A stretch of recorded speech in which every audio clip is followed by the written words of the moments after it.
Bonjour frères et sœurs, bonjour chers amis. La prédication de ce matin est intitulée « Comment prions-nous quand notre vie chancelle ?»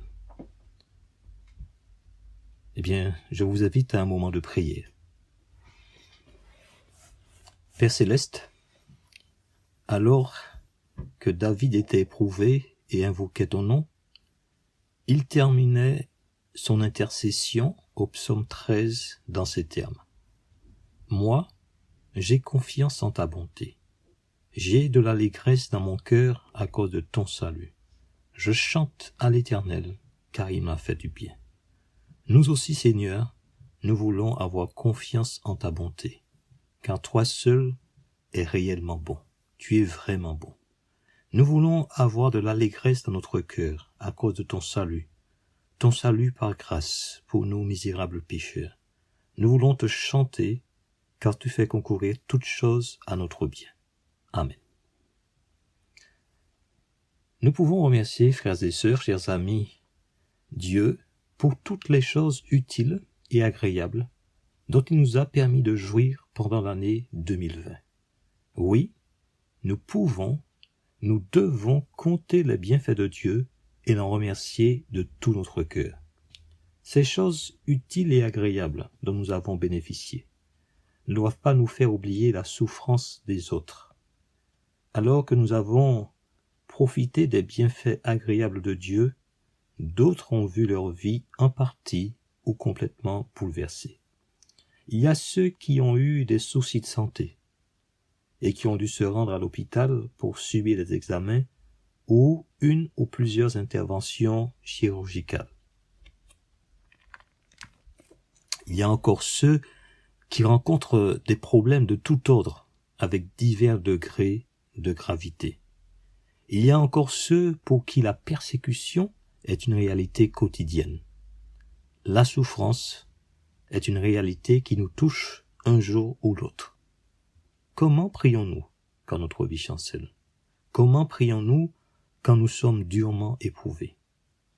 Il y a peut-être parmi nous plusieurs personnes qui passent par des moments très difficiles.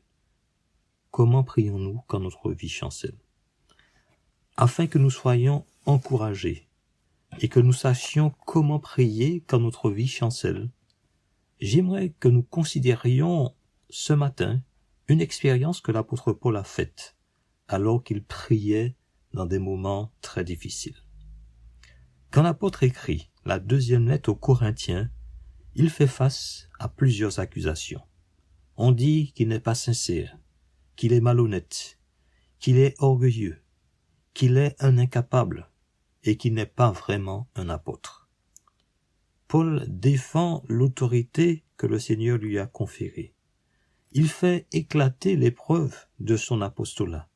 Il fait éclater les preuves de l'approbation du Seigneur dont la puissance s'accomplit au travers de la tribulation. Les accusateurs de Paul cherchaient les honneurs et disaient qu'ils avaient des lettres de recommandation. Paul ne cherchait pas l'approbation des hommes, il laissait au Seigneur le soin de l'honorer. Ouvrons notre Bible pour voir comment prier quand notre vie chancelle. Ouvrons notre Bible dans 2 Corinthiens, chapitre 12, versets 1 à 10.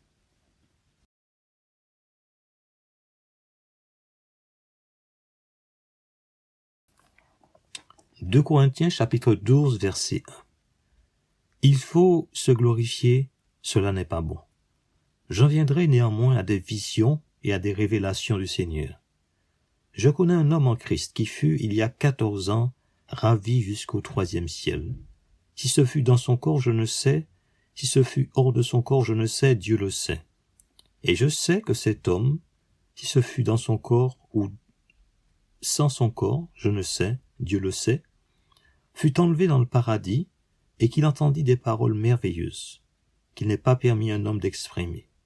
Je me glorifierai d'un tel homme, mais de moi-même, je ne me glorifierai pas, sinon de mes infirmités. Si je voulais me glorifier, je ne serais pas un insensé, car je dirais la vérité. Mais je m'en abstiens, afin que personne n'ait à mon sujet une opinion supérieure à ce qu'il voit en moi, ou à ce qu'il entend de moi. Et pour que je ne sois pas enflé d'orgueil, à cause de l'excellence de ses révélations, il m'a été mis une écharpe dans la chair, un ange de Satan pour me souffleter et m'empêcher de m'enorgueillir.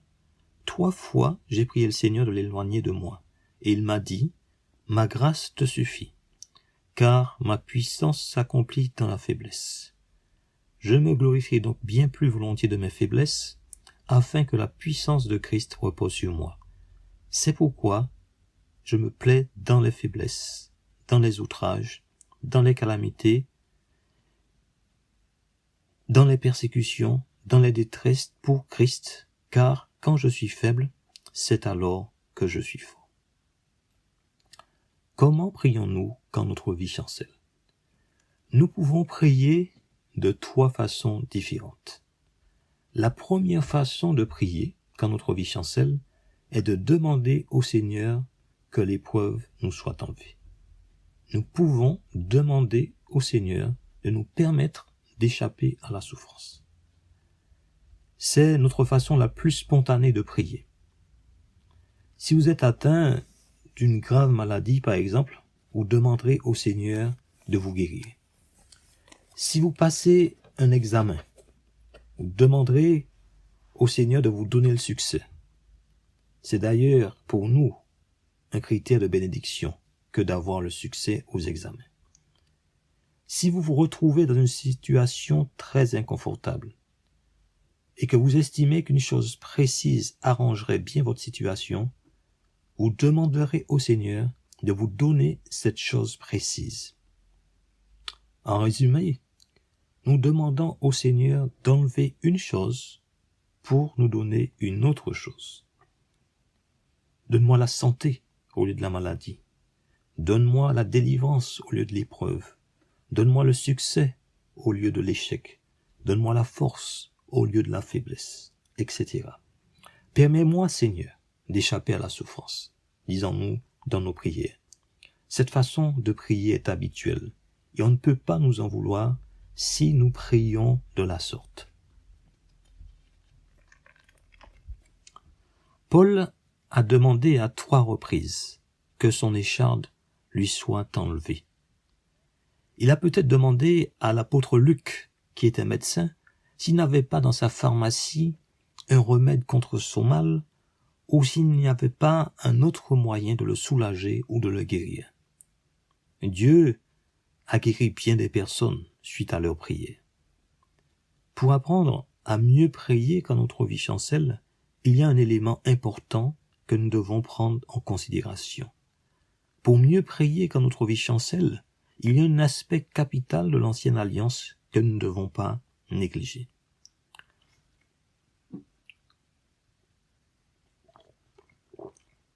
Paul était juif de naissance et Dieu avait fait une alliance avec le peuple juif. Dieu avait promis au peuple juif des bénédictions matérielles mais aussi physiques. Si le peuple lui obéissait et observait ses lois, Dieu lui donnerait des richesses, du succès dans ses entreprises, une récolte abondante, de nombreux troupeaux, une famille nombreuse et la victoire sur ses ennemis.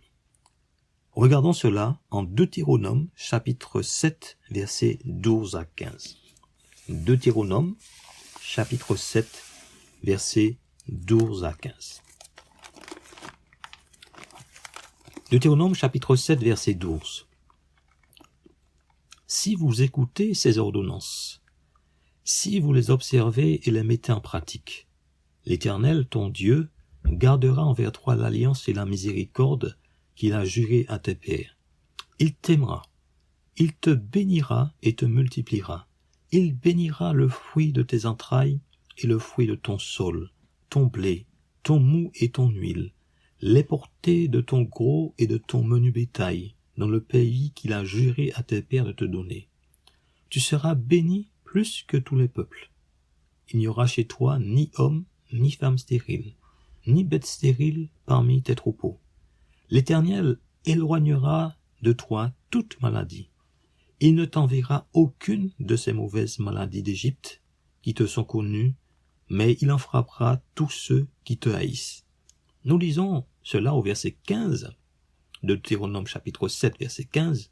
« L'Éternel éloignera de toi toute maladie. » Avec une telle promesse, frères et sœurs, chers amis visiteurs, avec une telle promesse, comment ne pas prier pour la guérison? Comment ne pas prier que pour la guérison? Ceci étant, nous devons nous poser deux questions. Premièrement, est-ce qu'aujourd'hui, la réponse à nos prières repose sur le même fondement que celui qui est présenté dans la référence que nous venons de lire? Est-ce que sous la nouvelle alliance, nous avons reçu les mêmes promesses de guérison et de prospérité faites à Israël sous l'ancienne alliance? C'est la première question. La deuxième question est la suivante. Pourquoi Dieu a-t-il donné à Israël ces promesses? Répondons à ces deux questions. Tout d'abord, la première. Beaucoup de références, de citations, de versets qui concernent la guérison se trouvent dans l'Ancien Testament. Quand le Nouveau Testament parle de la guérison, il utilise des citations de l'Ancien Testament en général. Dieu a promis la guérison et la prospérité à Israël, mais il n'a pas fait de telles promesses à l'Église du Nouveau Testament. Le Nouveau Testament ne parle pas de confort et de sécurité au sens où l'homme aspire souvent. Le Nouveau Testament parle d'un pèlerinage, d'une lutte, d'un combat, de sacrifice, de persécution. Dans Actes, chapitre 14, verset 22, nous lisons « C'est par beaucoup de tribulations qu'il nous faut entrer dans le royaume de Dieu. » Maintenant, donnons la réponse à la deuxième question. Pourquoi Dieu a-t-il donné ses promesses à Israël? La nation d'Israël était en enfance. Et comme un enfant, elle devait apprendre au moyen des récompenses et des punitions. Au travers des promesses, Dieu disait « Si vous m'obéissez, je vous bénirai. Si vous désobéissez, je vous punirai. » C'est ainsi que l'on procède avec les enfants. Ils sont immatures et on doit utiliser les récompenses et les punitions. Mais il arrive un jour où les enfants doivent être capables d'obéir non par contrainte extérieure, non par crainte, non pour en tirer un certain bénéfice. Ils doivent être capables d'obéir par une contrainte intérieure, par amour. Les enfants doivent être capables d'obéir parce que l'obéissance est juste. Lorsque Jésus-Christ est venu accomplir les promesses de l'Ancien Testament, la nation d'Israël devait passer de l'enfance à la maturité. Ceux qui étaient sous la loi devaient marcher par la foi en Christ et passer ainsi de l'état d'enfant à celui de fils. Nous lisons dans Galates chapitre 3, versets 23 à 26.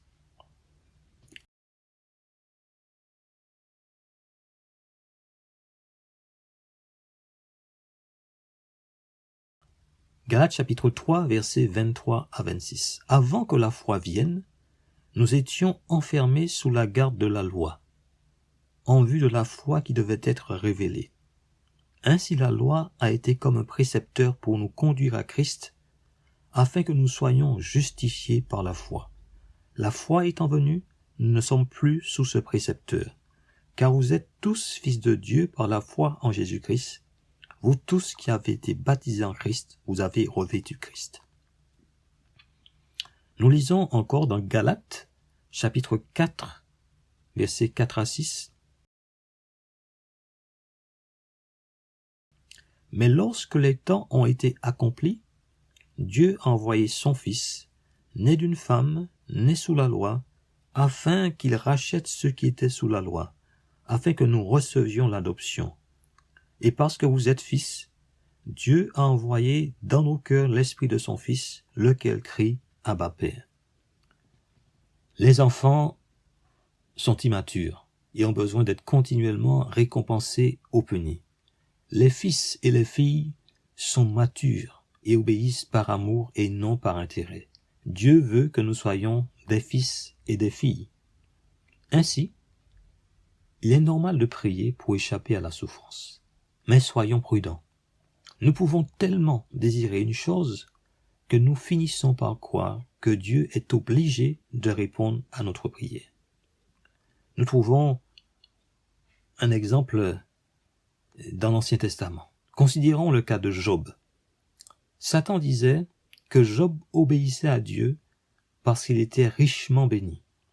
Satan accusait Job d'avoir une piété, une foi commerciale. Inconsciemment, les 3 amis de Job ont joué le jeu de Satan. Ils encourageaient Job à confesser ses péchés pour que Dieu le bénisse à nouveau. Ils encourageaient Job à marchander avec Dieu pour l'amener à changer les circonstances. La femme de Job aussi a joué le rôle de Satan en l'encourageant, comme ses 3 amis, à une foi commerciale. Elle disait en substance à Job, « L'affaire n'est plus rentable, mets-y un terme. » Elle encourageait Job à blâmer Dieu parce qu'il avait rompu le contrat et ne plus faire affaire avec lui. « Maudis Dieu et meurs », dit la femme de Job à son mari, dans Job chapitre 2, verset 9. Aujourd'hui, certaines personnes vont pousser les chrétiens qui souffrent à se mettre en règle avec Dieu ou à avoir plus de foi. Ainsi, Dieu va les bénir, Dieu va les délivrer. C'est une foi commerciale. Cela revient à demander à Dieu, cela demande à demander à celui qui souffre de retomber en enfance au lieu de grandir en maturité. L'apôtre Paul a prié 3 fois que l'écharpe lui soit enlevée, mais Dieu n'a pas exaucé sa prière. Paul aurait pu devenir amer. Il aurait pu être déçu au point d'en vouloir à Dieu, ou d'en vouloir aux hommes, ou au point d'être découragé à l'extrême.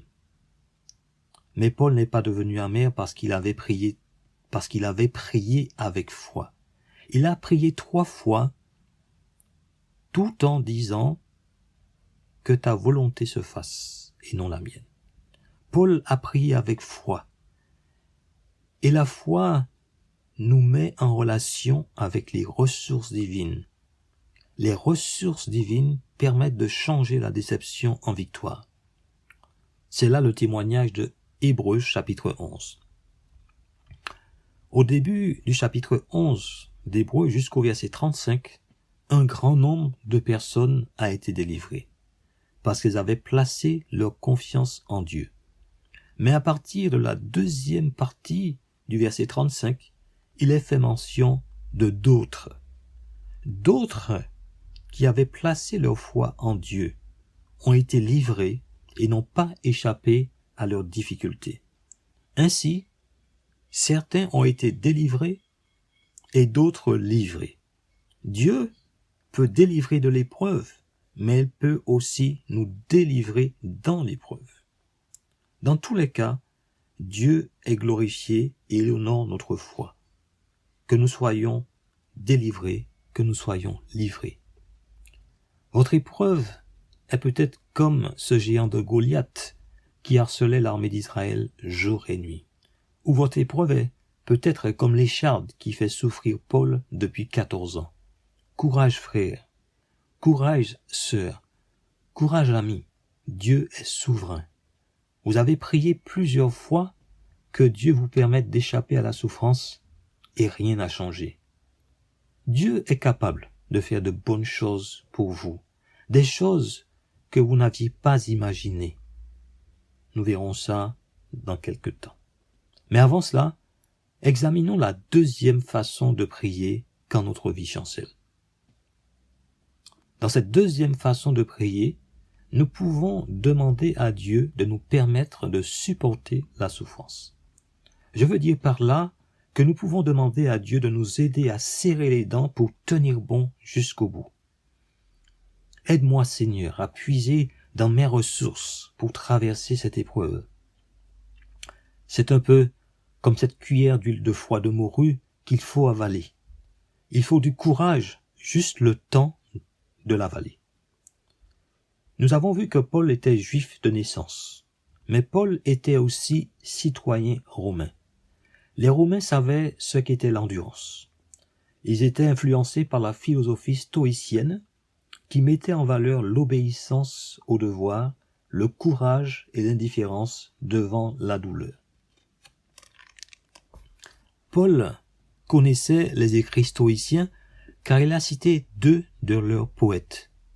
Épiménide, dans Actes chapitre 17, verset 28, « En lui, nous avons la vie, le mouvement et l'être. » Et le deuxième poète s'appelle Aratus, et Paul en fait une citation dans Actes chapitre 17, verset 28. « De lui, nous sommes la race. » On peut, sans difficulté, penser que Paul n'était pas quelqu'un de douillet, et qu'il savait supporter la souffrance sans se plaindre. Mais le fait de compter sur l'endurance soulève quelques problèmes. Tout d'abord, tout le monde n'est pas un Paul. Nous n'avons pas tous la même capacité à résister à la souffrance. Nous n'avons pas tous naturellement la même force intérieure pour être un stoïcien. Ensuite, le fait de recourir à l'endurance glorifie l'homme plutôt que Dieu. Même pas mal, dirons-nous. Regardez combien je suis fort, combien je suis courageux.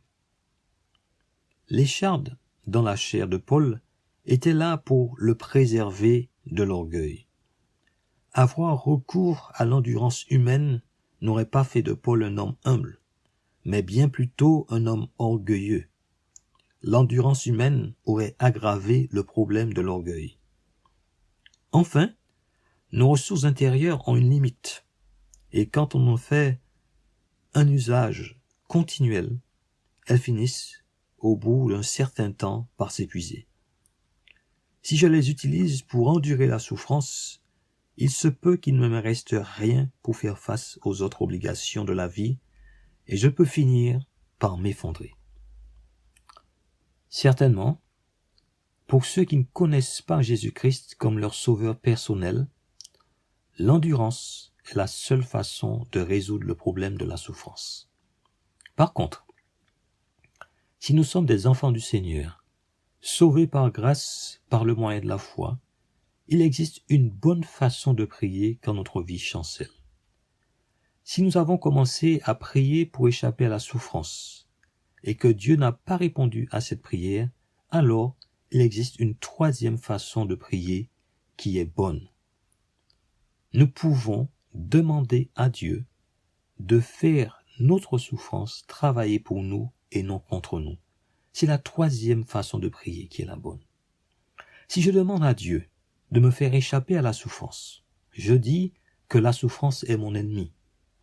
Si je demande à Dieu de m'aider à supporter la souffrance, je dis que la souffrance est mon maître. La souffrance ne doit être ni mon ennemi, ni mon maître. La réponse que Dieu donne à Paul, après qu'il eut prié à 3 reprises, nous enseigne que la souffrance doit devenir notre servante. Elle doit travailler pour nous et non contre nous. Nous lisons dans Romains chapitre 8, verset 28, « Nous savons du reste que toute chose concourt au bien de ceux qui aiment Dieu, de ceux qui sont appelés selon son dessein. » Ainsi, nous apprenons 3 choses de notre passage. Première chose, la souffrance peut être vue comme un don. C'est au verset 7 de notre passage que nous lisons « Il m'a été mis une écharde dans la chair ». Cette écharde n'est pas venue par hasard. Cette écharde était un don de Dieu pour empêcher Paul de s'enorgueillir.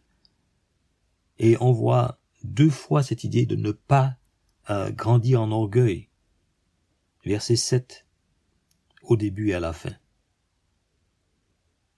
C'est probablement cette découverte, la découverte que l'écharde est un don de Dieu, qui a fait que Paul a cessé de prier pour que l'écharde lui soit enlevée, et qu'il a commencé à lui accorder toute sa valeur.